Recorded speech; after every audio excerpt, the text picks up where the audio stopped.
Hello, everybody. Welcome back to another episode of Engagement Academy, where today we're going to go back to the basics, the fundamentals. We're going to talk about the difference between HR, people ops, and talent management, because some of you are doing all three and don't even realize it. And you're like, why am I so burned out? Or why do I hate certain parts of this?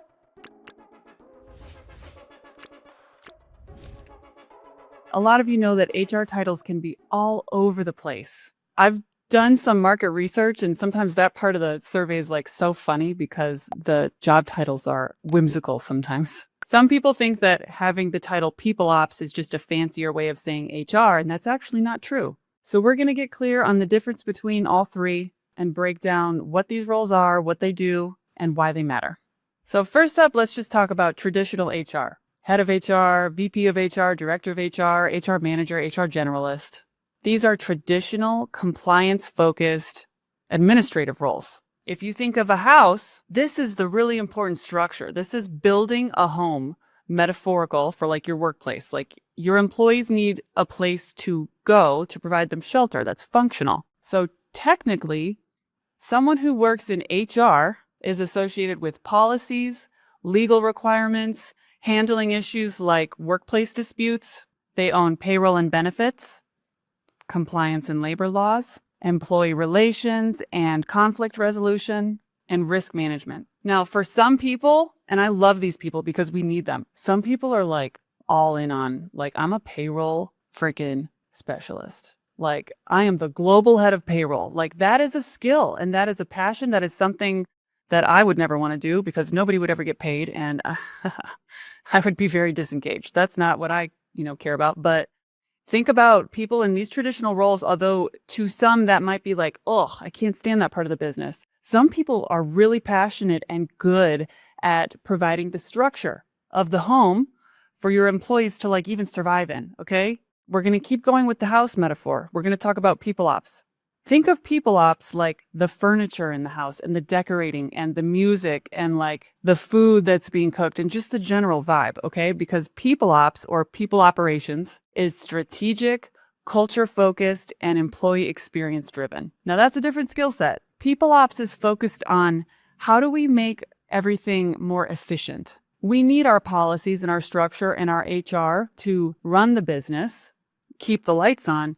People ops is like, how do we change the business for the better? How do we keep optimizing what we're doing so employees stay?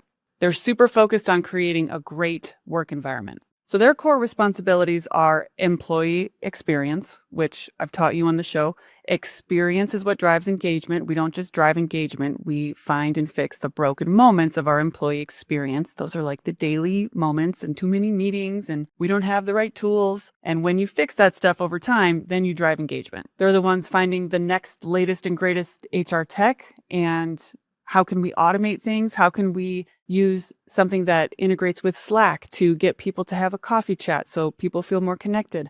How can we have people share their goal progress in Slack or Microsoft Teams so that we can track how everyone's doing and make it easier to log where you're at with achieving your individual goals? Employees really appreciate not having to log into a bunch of tools. So someone in people ops is like, yeah, I know that. We have tool bloat. How do we make it easier? I've even seen and used as an employee and really loved tech that is like, hey, you have a one-on-one coming up with your manager. What's been on your mind? And it helps you leave notes in Slack so that when you have the one-on-one, it's like already there. So people ops is focused on how do we remove barriers for the employees to do their best work. They're super focused on the culture. They are masters at internal communication and explaining to employees what's in it for them.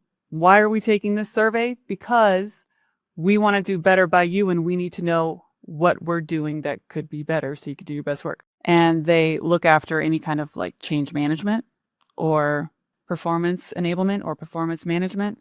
They are like, how do we get everyone to want to stay at this organization? What do we need to do and invest in to get everyone to feel like this is a great place to work?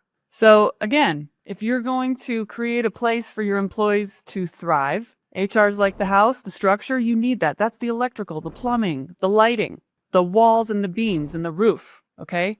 People ops comes in and is like the interior decorator and is like, this isn't a metaphor for having a cool office, although that's also nice, but it's not what we need to be engaged. They're making sure that your experience there is comfortable, that your manager's well trained and that surveys are being sent and someone's doing something with your feedback. And you're starting to see that when you tell the company, hey, we have too many meetings, someone listened and is like, we're doing a training to make sure people understand why a meeting should be called in the first place.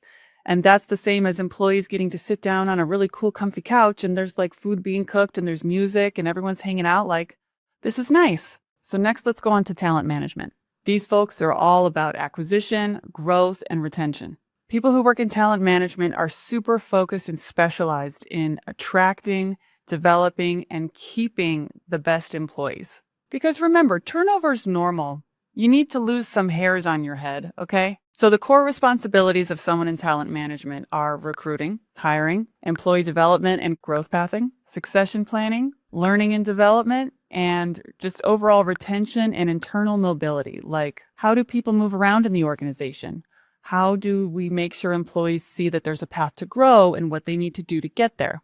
So back to our metaphor of the house, HR builds the structure, people ops makes it a total vibe where you want to hang out, and talent management is like making sure that people are regularly being invited to the party so that as other people leave, more people are coming in and they're like cool, vetted, awesome people, and you're having like a really great time at this metaphorical ongoing party. Now, of course, there's other branches that I'm not going to get into too much detail, but at larger organizations, you've got someone who's doing total rewards, which is compensation and benefits. They focus on pay structures, bonuses, and benefits to attract and retain employees. DE&I, diversity, equity, and inclusion, they make sure that there's workplace fairness and they build inclusive cultures. Organizational development is something you might hear at much bigger organizations.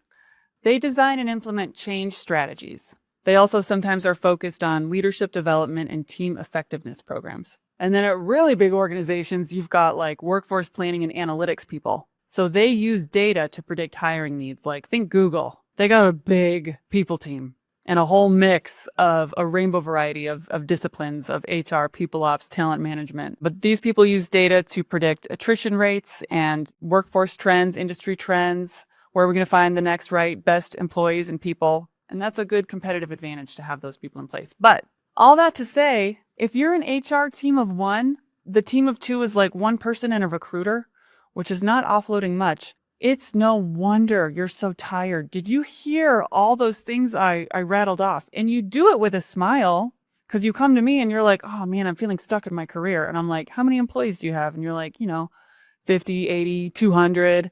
And I'm like, how big is your HR team? Or how big is your people team? And you go, it's just me. And I'm like, ugh.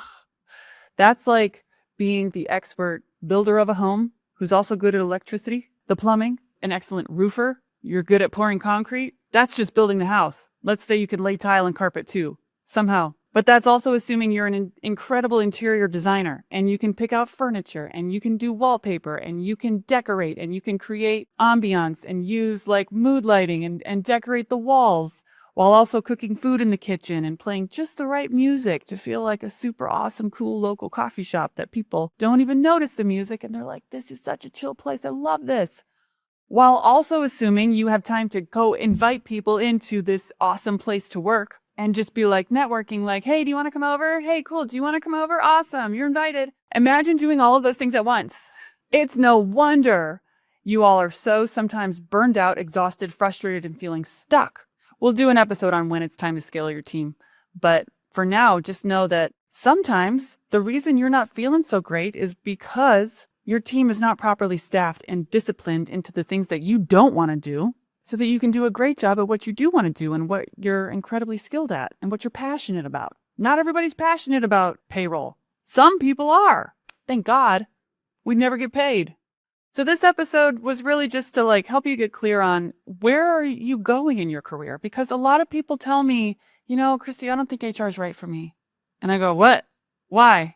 I don't know. I'm just not very good at it. And I'm like, you're super empathetic. You care a lot about doing the right thing. You see problems and want to fix them. You're like hyper efficient. You deal with interruptions like a boss. You're like an incredible problem solver who clearly sees the path forward. Sometimes you're just not allowed to because the executives are goofballs. I'm sorry, why is HR or people ops not the path for you? Because we need you. And they're like, well, I just feel like I can't make any impact. And I'm like, we just got to level you up. So I'll round out this episode and just say that it's okay to feel like you hate certain parts of HR because it's a big rainbow variety of things that have to happen and in the correct order for your employees to even care about what you're doing. And most of it's a lot of work just to keep your company running. It's another thing completely to be like thinking about the future. You can't run the business while also changing the business as an HR team of one. No, that is a bad business move. And I am so sorry that any executive ever put the expectation on you that you need to somehow keep the lights on, keep everything functional for so many people while also solving everyone's existential work crisis at the same time. Never, never fall for the HR team of one trick. And if you are currently, send me a message. I'll give you my script for how to ask to grow your headcount and how to have that conversation that this is an investment in the business. A skinny people team, HR team, is counterintuitive to any business growing at all in the long run. As much as these executives want revenue, sometimes they're like a snake eating their own tail. Like, we got to go harder. We got to push the people harder. We don't have budget for that. You can't scale. We need more developers. We need more marketers. We need more salespeople. We need more engineers. Goofball. Throwing people at the problem is not going to get you to the revenue that you want so bad, buddy. Let's be real. We need to give these people a good experience. We need to make sure any of these people are even set up for success so that they stay, because we waste a lot more money by quickly hiring, giving them a terrible experience and then wondering why they quit. And I can't tell you why they quit because I don't even barely have time to send surveys. Sometimes my unhealed Scorpio comes out, and that was her. That's Corporate Christy. We love her. We sometimes have to give her a cookie because her blood sugar gets low. But you get what I'm saying. You're not crazy. You're doing a lot, and you're doing an incredible job. I would have done anything for an HR leader like you, a people ops leader like you, a talent person like you to be looking outside yourself for answers. And I just want to validate you up and down that you do a lot. Thank you for what you do. I hope this episode helps you think about where you could go. Maybe the issue isn't that you're feeling stuck. It's that you're doing too much and you need to get more laser focused on what are you passionate about? What are you great at? You know, what I just listed off feels like, oh, I'm more people ops. I'm more traditional HR. I'm more talent management. You owe those answers to yourself. And it's okay if your current role doesn't fit that. And I don't care about the job market. Go get what you want. It's okay to interview in a bad job market. Why not? And some of you who are looking for jobs, don't go take another HR generalist role just for the money. You're going to get burned out and stuck all over again. And at some point, this work is coming for you to make a decision. So the longer you put it off, the more you have to say in your resume, like, oh, I was an HR generalist, but I really want to get into people ops. Force that switch if it's what you need to do. Okay? I love you all. Thank you for listening, and I will see you next week.